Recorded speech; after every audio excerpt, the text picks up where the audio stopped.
గోరుతో Guinness record కొట్టాలని ప్రయత్నం చేశాడు నల్గొండవాసి భానుప్రకాష్. గతంలో లిమ్కా, ఇండియన్ బుక్ రికార్డ్ లాంటివి ఎన్నో తన గోటితోనే కొట్టేశాడు. ఇప్పుడు గిన్నిస్ రికార్డు కూడా వస్తుందని ధీమా వ్యక్తం చేస్తున్నాడు. ఇతని పేరు భానుప్రకాష్. హైదరాబాద్ లో ఓ ప్రైవేట్ కంపెనీలో సాఫ్ట్వేర్ ఇంజనీర్. గోరుపై ఎన్నో అద్భుతాలు సృష్టించారు. ఇప్పుడు అదే గోరుతో గిన్నిస్ రికార్డ్ కోసం ప్రయత్నం చేస్తున్నారు. సుమారు 8 కిలోల 668 గ్రాముల బరువును గోటితో సుమారు 28 నిమిషాల పాటు భూమి నుంచి 26 సెంటీమీటర్ల ఎత్తులో పట్టుకున్నారు.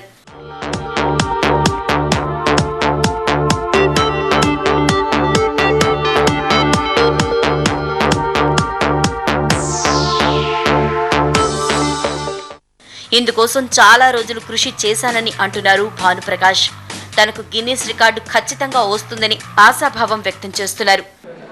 గతంలో ఇది నేల్ పైన నేను గత 6 సంవత్సరాలుగా ఎన్నో చిత్రాలు చేశాను. గోరు పైన అంటే ఈ ఫీడ్స్ ఇప్పటివరకు జైపూర్లో, గోవాలో చేశాను.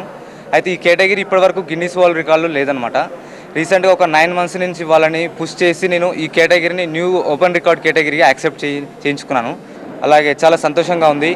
ఎందుకంటే ఇది నేను 1 ఇయర్ ఒక 2-3 మంత్స్ కష్టపడి కాదు, ఒక నా 6 ఇయర్స్ డ్రీమ్ ప్రాజెక్ట్. గతంలో ఇలాంటి రికార్డు లేదు. ఖచ్చితంగా గిన్నిస్ రికార్డు వస్తుందంటున్నారు 3 సార్లు గిన్నిస్ రికార్డు సాధించిన శ్రీధనాచారి. జాతీయ ప్రమాణాలు, గిన్నిస్ వాళ్ళ ప్రమాణాలకు తగ్గట్టుగా దీన్ని నిర్వహించడం జరిగింది.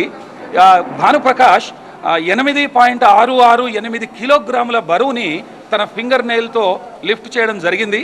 గతంలో మన చిక్కా భానుప్రకాష్ లిమ్కా రికార్డ్స్లో కూడా చోటు సంపాదించాడు. అలాగే గ్లోబల్ రికార్డులో కూడా ఇదే గోరు వీరుడుగా అతను పేరు తెచ్చుకున్నాడు. I congratulate Bhanuprakash for this great event. కిలోల బరువు గోటితో ఎత్తడం ఆషామాషి విషయం కాదంటున్నారు స్థానికులు. భానుప్రకాష్ తప్పనిసరిగా గిన్నిస్ రికార్డు సాధిస్తారని ఆశాభావం వ్యక్తం చేస్తున్నారు. World number 1